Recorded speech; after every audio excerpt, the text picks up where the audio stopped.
Chapter 2 Nelson Mandela long walk to freedom. इसके writer है guys Nelson Mandela. Before you read apartheid is a political system that separates people according to their race।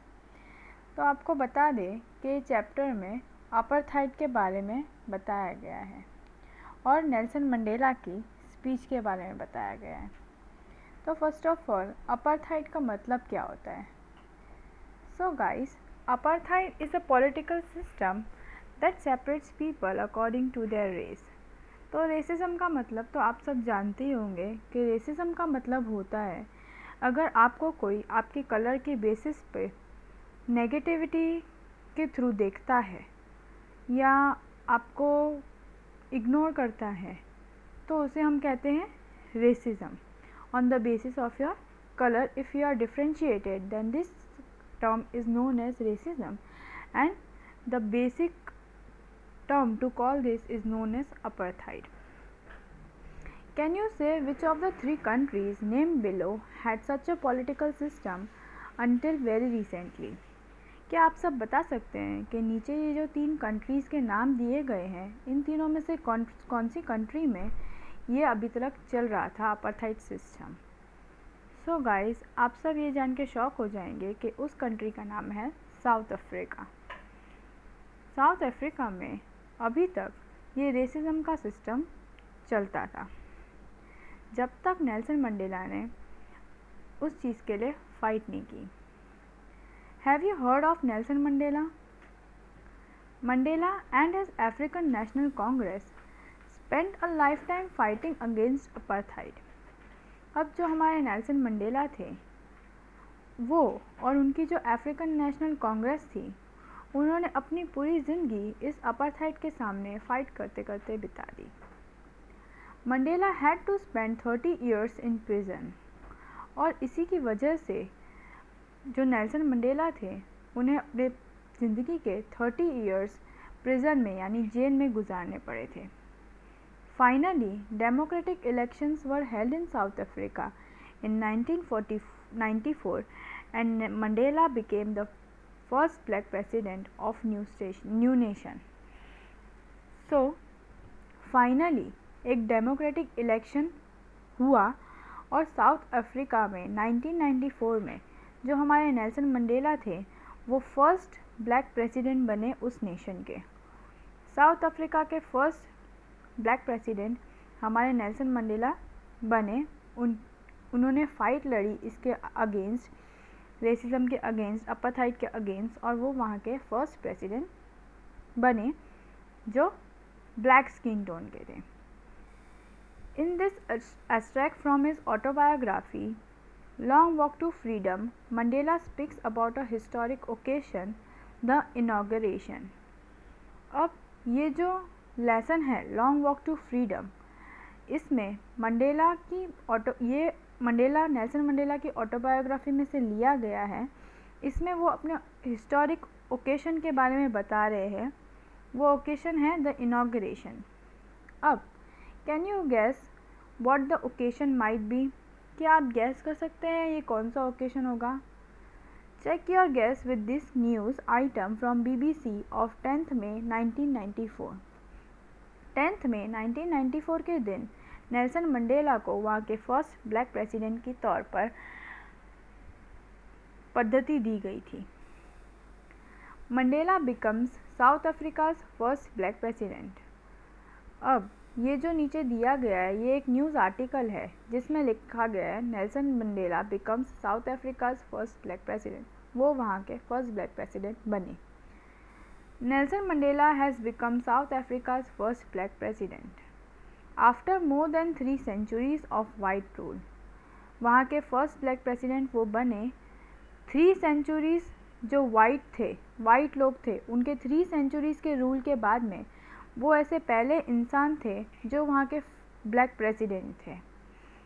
Mister मंडेलास African national Congress, वो जिस party में थे उसका नाम था African national Congress. उनकी पार्टी वॉन करी उस टाइम पर 252 सीट्स, टोटल 400 सीट्स में से उन्होंने 252 सीट्स को वॉन किया in the first democratic election.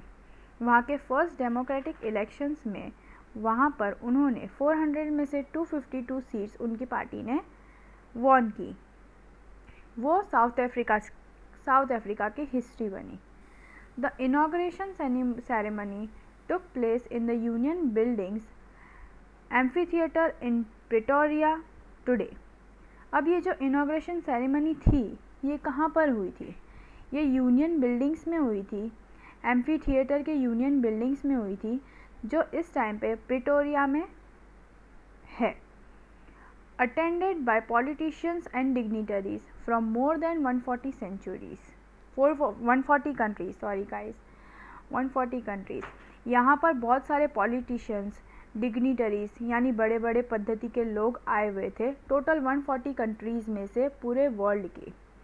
Never never again will this beautiful land experience the operation of one by another.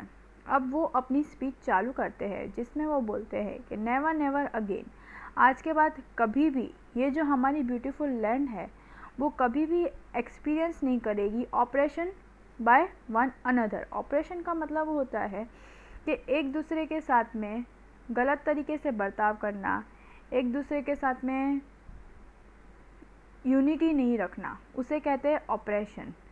और यहाँ के लोग इस दिन के पहले जब यहाँ पे डेमोक्रेटिक रूल हुआ, जब ब्लैक को और वाइट को इक्वली रखना चालू करा गया, यहाँ पर फर्स्ट ब्लैक प्रेसिडेंट को बनाया गया, इसके पहले यहाँ पर बहुत ऑपरेशन हुआ करता था, यानी एक दूसरे से लोग लड़ाई करते थे ब्लैक एंड वाइट को लेके, रेसिज्म को लेके।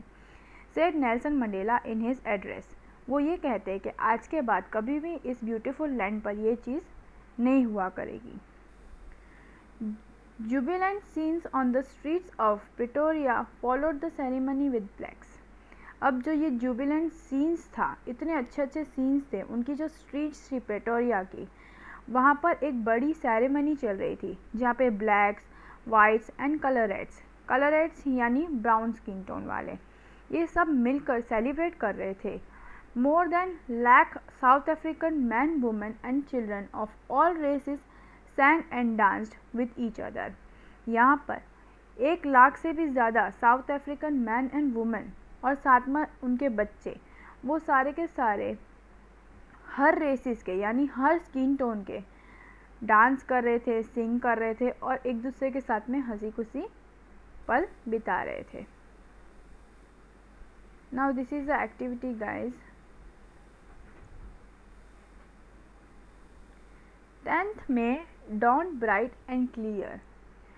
10th May का दिन था जब शाम हो रही थी और वो शाम ब्राइट एंड क्लियर थी। For the past few days I had been pleasantly beside by dignitaries and world leaders who were coming to pay their respect before the inauguration. अब आज इनाग्रेशन है, इस दिन के कुछ दिनों पहले से ही मैं बिसाइड यानी मेरे सराउंडेड मैं बहुत सारे डिग्निटरीज और वर्ल्ड लीडर्स को देख रहा था जो मुझे रिस्पेक्ट देने के लिए आ रहे थे। The inauguration would be the largest gathering ever of international leaders of on south African soil. ये जो इनाग्रेशन की गैदरिंग हुई है, ये पूरी सबसे लार्जेस्ट गैदरिंग होगी सारे इंटरनेशनल लीडर्स की on south African soil. South Africa की लैंड पे ये सबसे बड़ी गैदरिंग है जो पूरे वर्ल्ड ने भी नहीं की होगी। ऐसी गैदरिंग थी, साउथ अफ्रीकन की सॉइल पर ये गैदरिंग हो रही थी और ये उनके लिए बहुत प्राउड मोमेंट था। The ceremonies took place in the lovely sandstone amphitheatre formed by the union buildings in Pretoria.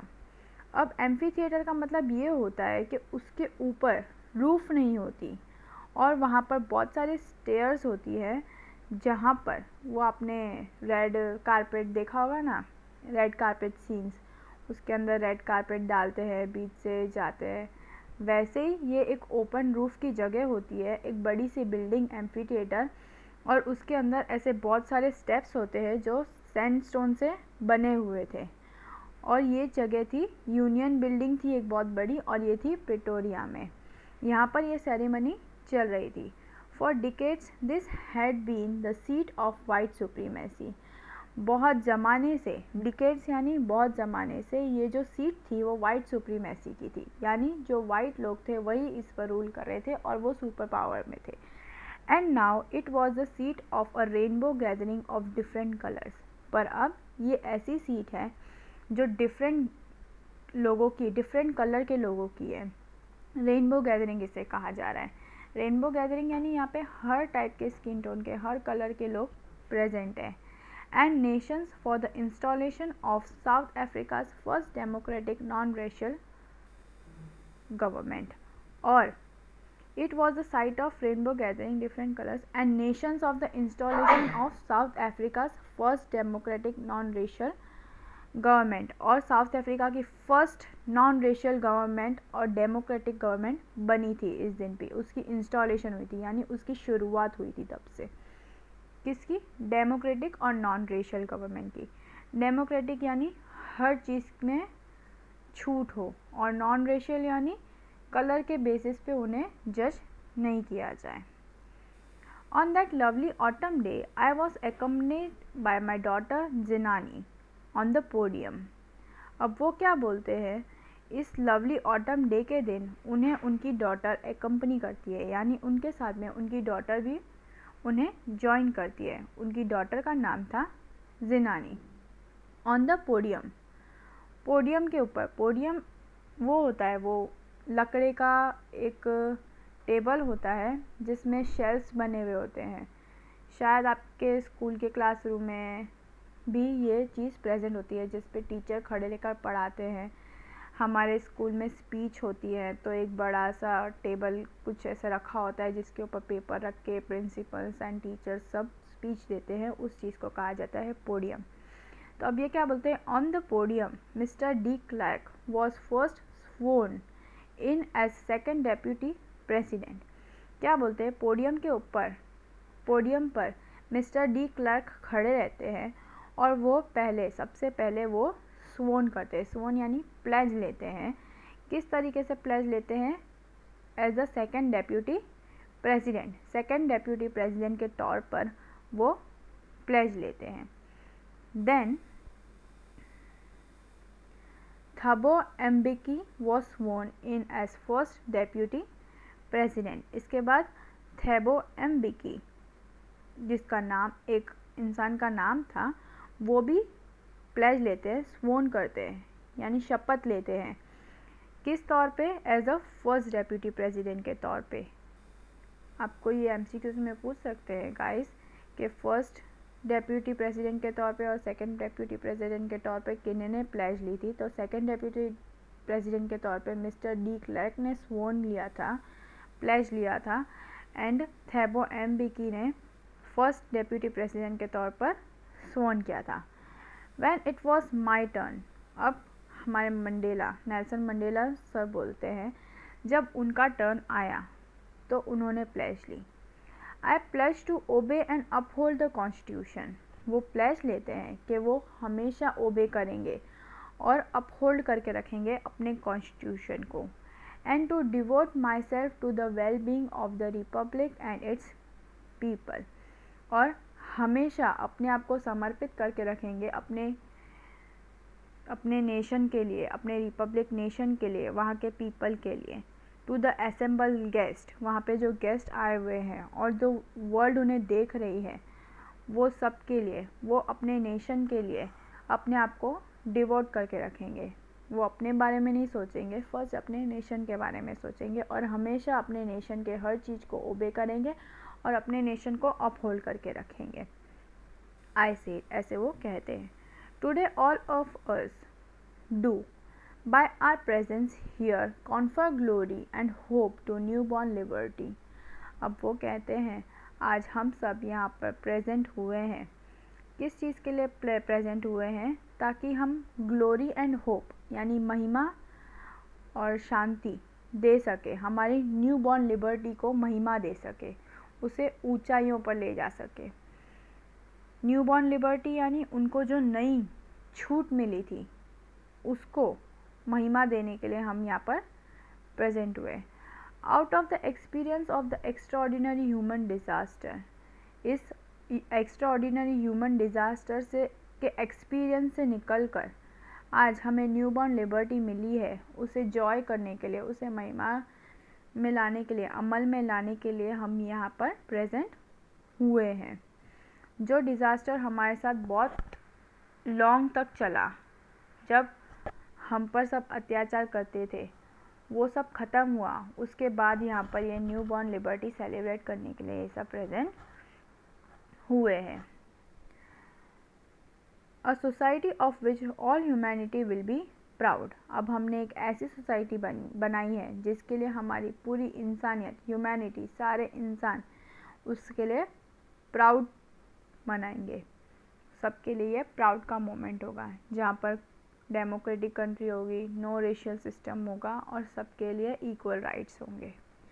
We who were outlaws not so long ago, हम जो कुछ समय पहले आउटलॉज थे, आउटलॉज यानी जिनको कुछ समझा नहीं जाता था वहाँ पर, have today been given the rare privilege to be host of to the nation of the world on our own soil। अब वो क्या बोलते हैं, मैं यहाँ पे बहुत अच्छा महसूस कर रहा हूँ ये रेयर प्रिविलेज लेके, ये नेशन का होस्ट बनकर, जहाँ पर आज तक हमें आउटलॉ समझा जाता था, हमें नीचा समझा जाता था। The world on our own soil, पूरे वर्ल्ड में हमें ऐसा नीचा समझा जाता था, हमारे खुद के सॉइल के ऊपर हमें अच्छा तरीके से रखा नहीं जाता था। आज मैं यहाँ पर बहुत प्राउड फील कर रहा हूँ, मुझे अच्छा लग रहा है ये प्रिविलेज लेके यहाँ का होस्ट बन के अपनी खुद की सॉइल पर, मुझे बहुत अच्छा लग रहा है, ऐसे वो कहते, अपनी खुशी जताते हैं। We thank all of our disguised international guests for having come to take possession with the people of our country of what is after all a common victory for justice, for peace, for human dignity। अब वो क्या बोलते हैं, मैं आप सबको thank करता हूँ, आप सबको जो हमारे अलग अलग जगह से लोग आए हुए हैं, इंटरनेशनल गेस्ट आए हुए हैं, डिस्गाइज्ड इंटरनेशनल गेस्ट, अलग अलग नेशन से, अलग अलग कंट्री से जो गेस्ट आए हुए हैं, उन सबको यहाँ आने के लिए बहुत बहुत थैंक यू करता हूँ। For having come to take possession with the people, क्योंकि वो यहाँ आए और यहाँ के पीपल के साथ में उन्होंने भी कष्ट किया कि वो हमारे सेरेमनी में भाग ले, हमारी कॉमन विक्ट्री के लिए, उसके लिए सबको थैंक करते हैं। For piece, for human dignity, और उनके पीस के लिए और उनके ह्यूमन डिग्निटी के लिए उन्हें थैंक यू बोलते हैं। We have at last achieved our political emancipation, वो बोलते हैं एट लास्ट, अब एंड में आके हमने अचीव कर ही लिया है हमारा पॉलिटिकल एमेंसिपेशन। एमेंसिपेशन का मतलब होता है फ्रीडम फ्रॉम रेस्ट्रिक्शन, जो रोक टोक लगाई जाती है उससे फ्रीडम मिलने को हम कहते हैं एमेंसिपेशन। अब वो कहते हैं वी हैव एट लास्ट उन्होंने अचीव कर लिया अपना पॉलिटिकल एमेंसिपेशन, जो पॉलिटिक्स के थ्रू उन पर एमेंसिपेशन लगाए जाते थे, उनके रेस्ट्रिक्शंस लगाए जाते थे, उन पर पाबंदियाँ लगाई जाती थी ब्लैक होने की वजह से, उन पर उन्होंने जीत हासिल कर ली थी। At last we pledge ourselves to liberate all our people from the continuing bondage of poverty. अब वो क्या बोलते हैं, मैं शपथ खाता हूँ खुद से, to liberate all our people from the continuing bondage of poverty, ताकि मैं अपने पीपल को ऊंचा उठा सकूँ, ये जो अभी भी उनके पास है poverty, deprivation, suffering, gender and other discrimination, अभी भी बहुत सारे डिस्क्रिमिनेशंस है कंट्री में, सिर्फ रेसिज्म नहीं था, जैसे कि पॉवर्टी है, डिप्रिवेशन है, सफरिंग है, जेंडर के बेसिस पे, पॉवर्टी यानी गरीबी की बेसिस पे, डिप्रिवेशन यानी state of not having one's rightful benefits, जो तुम्हारे पास राइट है तुम उसके बेनिफिट्स नहीं ले सको, सफरिंग करना, जेंडर के बेसिस पे डिस्क्रिमिनेशन, अभी भी बहुत सारे डिस्क्रिमिनेशन है। वो कहते हैं मैं इन डिस्क्रिमिनेशंस को भी हमारी कंट्री से हटा दूंगा। Never never and never again, आज के बाद कभी भी यानी कभी भी नहीं, shall it be that This beautiful land will again experience the oppression of one by another. वो कहते हैं कभी भी आज के बाद ऐसा नहीं होगा कि यहाँ के लोग एक दूसरे को ऑप्रेस करें, यानी उत्पीड़ा दे, एक दूसरे को गलत ठहराए, एक दूसरे के ऊपर वो डिस्क्रिमिनेशन करे। ऐसा इस लैंड पे आज के बाद कभी नहीं होगा और हमारी ब्यूटीफुल लैंड बहुत अच्छी रहेगी, सब मिलजुल कर रहेंगे। The sun shall never set on so glorious a human achievement, let freedom reign, God bless Africa. अब वो क्या कहते हैं, सन इस लैंड पे अभी कभी सेट नहीं होगा, हमारे ह्यूमन, यहाँ के ह्यूमन सब महिमा बनाएंगे ह्यूमन अचीवमेंट की, हमारी अचीवमेंट की, जो हमने इतनी बड़ी अचीवमेंट ली है रेसिज्म के सामने, उसकी हम विक्ट्री मनाएंगे। लेट फ्रीडम रेन, यानी अब फ्रीडम शासन करेगा, गॉड ब्लेस अफ्रीका, ऐसा वो कहते हैं।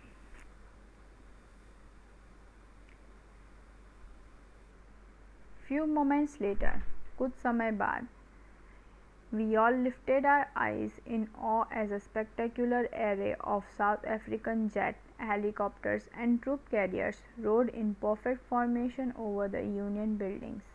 अब वो क्या कहते हैं, थोड़ी देर बाद हम सब अपनी आंखें ऊंची करते हैं और वहाँ पर एक स्पेक्टेकुलर एरे बनता हुआ देखते हैं, जो वहाँ के साउथ अफ्रीका के जेट्स, हेलीकॉप्टर्स और ट्रूप कैरियर्स जोर जोर से आवाज़ें करते हुए वहाँ पर परफेक्ट फॉर्मेशंस कर रहे थे यूनियन बिल्डिंग के ऊपर। अब वो एक एम्फी थिएटर था, इसलिए वहाँ पर ऊपर का रूफ खाली था जहाँ से हम आकाश पूरा अच्छी तरह से देख सकते हैं। तो जब वो अपनी आंखें ऊंची करते हैं तो वहाँ पर वो लोग हेलीकॉप्टर्स और ट्रूप्स, इन सब चीज़ों को वहाँ पे ऊपर उनके पीछे जो स्मोक्स निकलती है उनसे एरे बनाते हुए देखते हैं। It was not only a display of pinpoint precision, ये सिर्फ एक pinpoint precision का डिस्प्ले नहीं था, यानी सिर्फ एक दिखावा नहीं था, military force and demonstration of the military loyalty to democracy, ये एक military force की loyalty का और demonstration था, यानी उनकी loyalty बता रहे थे वो military force वाले, अपनी loyalty, अपने nation के लिए अपनी loyalty डिफाइन कर रहे थे टू अ न्यू गवर्नमेंट, अपनी न्यू गवर्नमेंट के लिए, that had been freely and fairly elected, जो एकदम फ्रीली और फेयरली इलेक्ट की गई थी, यानी जिसकी जो चॉइस है वो उन्हें इलेक्ट कर सकता है। Only moments before the highest generals of the south African defence force, थोड़ी देर पहले ही साउथ अफ्रीकन डिफेंस फोर्स के जो पुलिस हाईएस्ट जनरल्स, उनकी देयर चेस्ट बेडकेट, यानी सीने पे, उनके सीने पे जो बैचेस थे, रिबन्स, बैचेस, मेडल्स, वो सारे चमक रहे थे, बेडेक्ट यानी चमकना। Days gone by saluted me and pledge their loyalty, वो यहाँ से चल के जा रहे थे और मुझे प्लेज करते हुए जा रहे थे और अपनी लॉयल्टी मुझे प्रूव कर रहे थे। ऐसे कभी कभी अपने स्कूल्स में भी, कॉलेजेस में भी ऐसा होता है गाइस कि कोई एनुअल फंक्शन होता है या स्पोर्ट्स डे होता है तो एक रैली या ऐसे निकाला जाता है जिसमें सबके सब वहाँ के अपने स्कूल के झंडों को रेड, ग्रीन, ब्लू, येलो उसको सैल्यूट करते हैं। वैसे ही यहाँ पे भी सेरेमनी में सारे police and highest generals south Africa के अपने चेस्ट पे रिबन्स और मेडल्स वो सब पहन कर वहाँ उनके सामने से निकलते हैं, उन्हें सैल्यूट करते करते अपनी प्लेज लेते लेते और उन्हें लॉयल्टी दिखाते हैं। I was not unmindful of the fact that not so many years before they would not have saluted but arrested me. अब वो क्या बोलते हैं, मैं कभी सोच भी नहीं सकता था कि इतने साल पहले जो मुझे अरेस्ट करते थे वो कभी मुझे सैल्यूट करेंगे। Finally, a chevron of Impala jets left a smoke trail of a black, red, green, blue and gold of the new South African flag. अब चेवरन यानी वी शेप में पैटर्न बनाना। फाइनली वो देखते हैं जो इम्पाला जेट्स होती है वहाँ की, वो उनके पीछे से स्मोक निकाल रही थी जो black, red, green and gold colour के थे और ऊपर चेवरॉन शेप में वी शेप के पैटर्न में वहाँ पर आसमान में पैटर्न्स बना रही थी। और ये black, red, green, blue and gold ये साउथ अफ्रीकन के न्यू फ्लैग के कलर्स थे और वहाँ पर वो फ्लैग के शेप्स बना रही थी, वी शेप के पैटर्न्स बना रही थी इन कलर से। The day was symbolised for me by the playing of our 2 national anthems. अब ये दिन वो सोचते हैं कि कभी हमारे देश में 2 नेशनल एंथम्स प्ले किए जाते थे। And the vision of white singing Nkosi Sikelel iAfrika and black singing Die Stem. वो सोचने लगते हैं और सिंबलाइज करने लगते हैं उन दिनों को जब वो उनके सामने विजन्स आते हैं, जब वाइट्स अलग नेशनल एंथम गाते थे और ब्लैक्स अलग नेशनल एंथम गाते थे। सही सुन रहे हो, ब्लैक्स अलग नेशनल एंथम गाते थे और वाइट्स अलग नेशनल एंथम गाते थे। वो दिन इनके आंखों के सामने आता रहता है, वो दिन के विजन्स इनकी आंखों के सामने आते रहते हैं। And the old anthem of the Republic, और इनके रिपब्लिक का ओल्ड एंथम इनको याद आता रहता है। Although that day neither group knew the lyrics of the anthem they once despised, they would soon know the words by heart. अब इस दिन भले ही उन लोगों को उनके न्यू एंथम के लिरिक्स याद ना हो, पर वो सोचते हैं कि अब ये लोग सब मिलके एकजुट होकर एक ही नेशनल एंथम गाएंगे और थोड़े दिनों में इन्हें ये national anthem by heart learn हो जाएगा और उन्हें इस चीज़ की खुशी होती है। On the day of the inauguration, I was overwhelmed with a sense of history. In the first decade of the 20th century, a few years after the bitter Anglo-Boer War and before my own birth. अब इस दिन पे on the day of the inauguration, I was overwhelmed with the sense of history. वो अपने history के बारे में सोचने लगते हैं बहुत deeply. In the first decade of the 20th century, a few years after the bitter Anglo-Boer War, अब वो सोचते हैं बहुत डिकेड पहले, 20th सेंचुरी के बहुत सालों पहले और कुछ साल पहले एंग्लो-बोयर वॉर, जो एंग्लो-बोयर वॉर हुआ था, एंग्लो यानी जो ब्रिटेन के लोग और बॉयर यानी यहाँ अफ्रीका के लोग, इन दोनों के बीच में जो बहुत ख़तरनाक कड़वा वॉर हुआ था उसके बारे में ये सोचने लगते हैं। And before my own birth, अपने बर्थ के भी पहले, मेरे पैदा होने की भी पहले, the white skin people of south Africa patched up there differences and erected a system of racial domination. जब मेरे ओन बर्थ के भी पहले जो वाइट स्किन टोन के पीपल थे साउथ अफ्रीका के, वो एकदम हक पे थे। अब there differences and erected a system of racial domination, और तब से उन्होंने ये रेशियल डोमिनेशन का सिस्टम निकाला था। Whites are good and dark skin peoples are, I don't know what they thought about the dark skin peoples of their own land. उनके खुद के लैंड के, उनके खुद के जगह के बस डार्क स्किन टोन के पीपल होने की वजह से उन्हें वो लोग नेगेटिवली ट्रीट करते थे। The structure they created form the basis of one of the harshest most inhuman societies the world has ever known. अब उनके इस डिस्क्रिमिनेशन की वजह से, dark skin tone and light skin tone के डिस्क्रिमिनेशन की वजह से एक ऐसा स्ट्रक्चर क्रिएट हुआ था जिसके बेसिस पे उन्हें बहुत हार्शेस्ट और इनह्यूमन सोसाइटी का सामना करना पड़ता था। उनके सामने एक बहुत ही ख़राब, हार्शेस्ट यानी सबसे ख़तरनाक, बहुत हार्श, अच्छी तरह से ट्रीट नहीं करना, जैसे क्रो की आवाज़ नहीं होती है हार्श खर खर, वैसे ही harshest.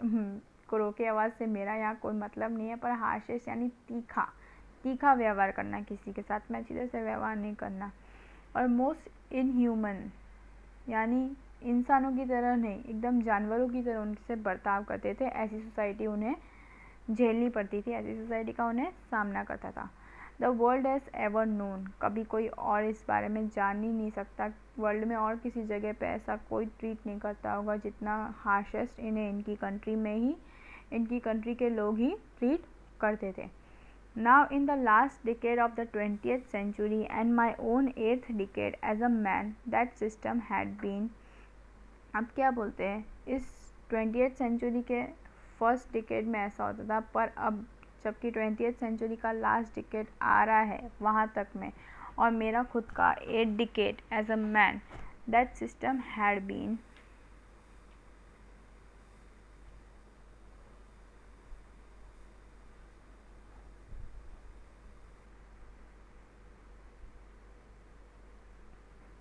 sorry guys. Now in the last decade of the 20th century and my own 8th decade as a man, that system had been overturned forever. ये सिस्टम पूरा बदल चुका है, अब ऐसा कुछ किसी के साथ में नहीं हो रहा है. And replaced by one that recognize the rights and freedom of all people regardless of the color of their skin. और अब ये सिस्टम ऐसा बन गया है जो पूरा का पूरा पहले से उल्टा हो चुका है, जब हर इंसान एक दूसरे की इज्जत कर रहा है, एक दूसरे को हर राइट प्रदान कर रहा है, रिकॉग्नाइज कर रहा है, हर इंसान को सब टाइप की राइट मिल रही है. All people regardless of the colour of the skin, उनके स्किन कलर से भी अच्छी तरह से उन्हें बर्ताव किया जाता है, चाहे उनका कलर ब्लैक हो, वाइट हो, पर उन्हें गुड तरीके से ट्रीट किया जाता है और उन्हें सारी राइट दी जाती है. Thank you. सेकेंड पार्ट में कंटिन्यू करेंगे.